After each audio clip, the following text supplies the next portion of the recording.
કેમ છો ખેડૂત ભાઈઓ? અમે ભારતની ફર્સ્ટ એપ્લિકેશન બનાવી છે જ્યાં તમે કોઈ પણ ઘાસચારો, મગફળીનું ભૂસું છે, ઘઉંની પરાળ છે કે કોઈ પણ સૂકો ઘાસચારો જે તમારે ખરીદવો છે તો ડાયરેક્ટ તમે ખરીદી શકશો.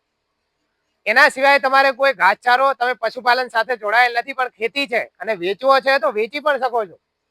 તમારે ફોડેલી એપ ડાઉનલોડ કરવાની છે, ત્યાં તમારે રજીસ્ટ્રેશન થવાનું છે અને તમારે જે પણ ઘાસચારો વેચવો હોય છે એ તમે ડાયરેક્ટલી ફોડેલી ઉપર વેચી શકશો. અને હા, ત્યાં તમે ડાયરેક્ટ કસ્ટમર તમારી સાથે કનેક્ટ થશે અથવા તો તમે ડાયરેક્ટ જે બી સેલર છે એની સાથે ડાયરેક્ટ કનેક્ટ થશો. કોઈ વચ્ચે કોઈ નથી. જે બી તમારે ખરીદવું હોય, ઘઉંની પરાળ ખરીદવી હોય કે જે પણ ખરીદવું હોય એ ડાયરેક્ટલી ફોડેલી એપ ઉપરથી ખરીદો. ફોડેલી એપ પ્લે સ્ટોર ઉપર અવેલેબલ છે. અમે સાથે લિંક પણ આપી છે. તો આજે જ સબસ્ક્રાઇબ કરો ફોડેલી ફેસબુક પેજ અને ડાઉનલોડ કરો ફોડેલી એપ.